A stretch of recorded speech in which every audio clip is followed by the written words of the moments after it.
ఈ పరాభవనామ సంవత్సరంలో ఏ రాసుల వారికి వివాహ యోగం ఉంది అని చాలా మంది అడుగుతున్నారు. ఇక్కడ మీరు ఒక విషయం గుర్తుపెట్టుకోవాలి. గోచారంలో ఉండేటువంటి గ్రహాలు, శుభగ్రహాలు సప్తమాధిపతిని లేదా శుక్రగ్రహాన్ని కనెక్ట్ అయినప్పుడు వివాహ బలం పెరుగుతుంది. రెండవది, మీ పర్సనల్ చార్ట్లో సప్తమం యాక్టివ్ అయ్యే టైమ్స్ అని ఉంటాయి. ప్రతి జాతకానికి 3 నుంచి 5 సార్లు వస్తుంది. అది వివాహం అనేటువంటి ఫ్రీ వీల్గా మనకు వదిలేశాడు భగవంతుడు. అంటే నేను నీకు ఈ సమయాల్లో మంచి గ్రహస్థితిని ఇస్తాను, నువ్వు చేసుకుంటే బాగుంటుంది, లేకపోతే ఇబ్బంది పడతామని. చాలామంది ఏంటంటే ముహూర్తాలు పెట్టుకుంటారు, కానీ ముహూర్తం కంటే ముఖ్యంగా మనం చూడాల్సింది మీకు సరైన సమయం రావాలి. ఎలా అంటే ఇప్పుడు ఒక ముహూర్తం పెట్టుకొని మనం ఈ ముహూర్తం బాగుందని మామిడికాయ తీసుకొస్తే అది పండదు. కానీ పండినప్పుడు తెంపితేనే ఆ మామిడికాయలో టేస్ట్ ఎలా వస్తుంది. మామిడి పంటలో మీకు కూడా ఏంటంటే ఒక ఎగ్జామ్కి వెళ్ళినప్పుడు మీరు ప్రిపేర్ అయ్యి వెళ్తే ఎలా సక్సెస్ అవుతారో, ఇక్కడ ముహూర్తం పెట్టుకుని వెళ్ళడం కంటే ప్రిపేర్ అయ్యి వెళ్ళడం వల్ల మీరు సక్సెస్ అవుతారు పెట్టుకోండి. కాబట్టి ముహూర్తం యొక్క ప్రభావం ఉంటుంది ఉండదని నేను చెప్పట్లేదు, కానీ మీ పర్సనల్ చార్ట్లో సప్తమ స్థానాన్ని, సప్తమాధిపతిని శుభగ్రహాలు ఆక్యుపై చేసినప్పుడు మీరు వివాహం చేసుకోవడం మంచిది. ఇది సూత్రం ఆస్ట్రాలజికల్గా. అయితే ఈ సంవత్సరం ఎవరెవరికి ఉంది? ప్రధానంగా సప్తమ స్థానంలోకి చిన్న చిన్న గ్రహాలు నెల 15 రోజులు 20 రోజులు అలా వచ్చి వెళ్ళిపోతాయి. కానీ పెద్ద గ్రహాలు అంటారు, అంటే కొంచెం మనకి ఎక్కువ కాలం ఉండేటువంటి గ్రహాల యొక్క స్థితిగతులు కనుక చూసుకుంటే ఇక్కడ ఒక్కొక్క రాశి వారికి కొన్ని నెలలు అనుకూలిస్తాయి వివాహానికి. అందులో ప్రధానంగా మేష నుంచి తీసుకుంటే జూన్ వరకు మీకు అనుకూలత ఉంది వివాహానికి. జూన్ వరకు గుర్తుపెట్టుకోండి.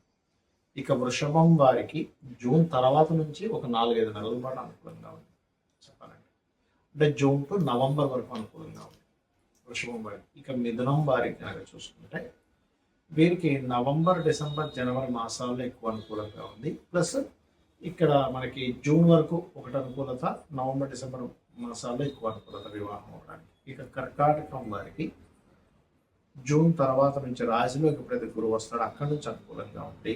సింహము వారికి విదేశీ సంబంధాలు ఎక్కువగా అనుకూలిస్తాయి. కాకపోతే మీకు ఫస్ట్ అంటే ఇప్పటి నుంచి జూన్ వరకు మరలా నవంబర్, డిసెంబర్, జనవరి మాసాల్లో అనుకూలంగా ఉంది. ఇక అదేవిధంగా కన్యవారికి కనుక చూసుకున్నట్లయితే ప్రధానంగా ఇక్కడ సప్తమంలో శని ఉన్నాడు, కుజుడు కూడా కలిసి ఉన్నాడు కాబట్టి అంత అనుకూలంగా లేదు. కాకపోతే మీకు అనుకూలత ఏర్పడాలి అంటే మాత్రం మీకు కొద్దిగా జూన్ నుంచే కర్కాటకంలో గురువు వచ్చి సప్తమాన్ని చూసుకున్నప్పటి నుంచి అనుకూలత ఏర్పడుతుంది. కాకపోతే శని కుజ గ్రహాలకు దీపారాధన చేయడం, నువ్వులు దానంగా ఇస్తుంటే కాస్త అనుకూల వాతావరణం ఏర్పడుతుంది. ఇక తులవారికి కనుక చూసుకున్నట్లయితే ఇక్కడ మీకు కొంచెం జూన్ నుంచి ఇయర్ ఎండింగ్ వరకు అనుకూలత ఏర్పడుతుంది. మరి వృశ్చికం వారికి కనుక చూసుకున్నట్లయితే మీకు కూడా జూన్ నుంచి అనుకూలత ఉంది. అలాగే మీకు ధనస్సు వారికి జూన్ లోపల ఎక్కువ అనుకూలంగా ఉంది, తర్వాత తక్కువ అనుకూలంగా ఉంది. కాకపోతే ఇక్కడ ఏంటంటే ఈ ధనస్సు వారికి కొంచెం ఈ సప్తమంలో గురువు ఉన్నాడు, కానీ గురువు యొక్క స్వరూపం మారింది కాబట్టి చాలా జాగ్రత్తగా మీరు ఈ వివాహం సంబంధించిన విషయాలు చూసుకోవాలి. మకరం వారికి కూడా జూన్ తర్వాతే అనుకూలత ఎక్కువగా ఉంది, జూన్ టు నవంబర్ మధ్యలో. ఇక కుంభం వారికి నవంబర్ తర్వాత కొంత అనుకూలత ఏర్పడుతుంది, రాహుకేతులు మారాలి కాబట్టి. అండ్ మీనము వారికి కనుక చూసుకున్నట్లయితే ఫస్ట్ అదే ఇప్పుడు మనకి ప్రభావం సంవత్సరం జూన్ వరకే అనుకూలంగా ఉంది. అయితే ఇక్కడ ఏంటంటే ఇది గోచారంలో ఈ గురుబలాన్ని చెప్తారు. దీన్ని సప్తమం మీద దాని మీద ఉండే గురుబలం వల్ల ఇచ్చేది. కాకపోతే ఈసారి గురువు పాడయ్యాడు కాబట్టి మిశ్రమ ఫలితాలు ఇస్తుంటాడు.